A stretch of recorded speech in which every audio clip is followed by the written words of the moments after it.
நம்ம வந்து பாலக்கீரை செய்ய போகிறோங்க. இது பாலக்கீரை வந்து ரொம்ப ரொம்ப நல்லது உடம்புக்கு. பாலக்கீரை வாங்கி நல்லா கட் பண்ணி வச்சாச்சு. இது கட் பண்ணவே தேவையில்லை, சும்மா நொறுங்கும் அப்படியே கழுவிட்டு எடுத்து வச்சுருக்கேன். அதே மாதிரி அதுக்கு வந்து பாசிப்பருப்பு, கொஞ்சம் மஞ்சள் தூள், வெங்காயம் எடுத்து வச்சுருக்கேன். நம்ம இதை வந்து அப்படியே வேக போட்டுருவோம். வேக போட்டுட்டு இப்போ உங்களுக்கு காட்டுறதுங்க. பாசிப்பருப்பு, மஞ்சள் தூள் போட்டுப்போம்.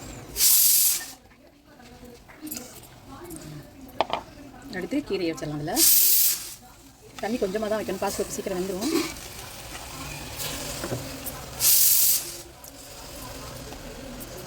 கீரை வந்து அவ்வளோ நல்லது. இது வந்து நூடுல்ஸ்லாம் போட்டுக்கலாம், சாம்பாரில் போட்டுக்கலாம், நம்ம வடை செய்யும்போது வடைக்கு போட்டுக்கலாம். உப்பு போட்டுக்கலாம், கொஞ்சம் உப்பு போட்டுக்கலாம்.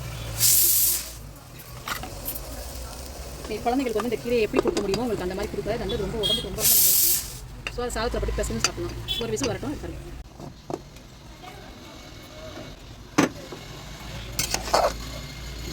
அழகாக வந்துடுச்சு. நம்ம கடைஞ்சிடலாம்.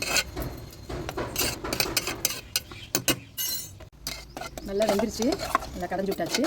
அடுத்து கொஞ்சம் நெய் போட்டுக்கலாம், ஒரு சின்ன டீஸ்பூனில். அடுத்து வந்து தேங்காய் பூ போட்டுக்கலாம். தாளிச்செல்லாம் அடுத்து நம்ம அதை கொட்டிக்கலாம்.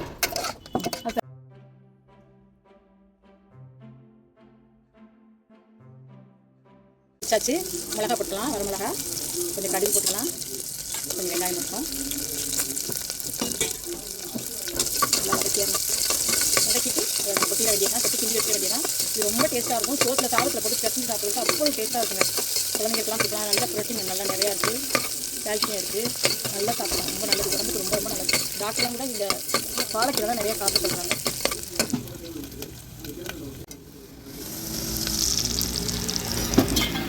அவ்வளோதாங்க, சூப்பரான பாலக்கீரை பொரியல் ரெடி ஆயிடுச்சு. கூட்டு பொரியல்னு சொல்லலாம், கூட்டுன்னு சொல்லலாம். ரொம்ப டேஸ்ட்டாக இருக்கும்.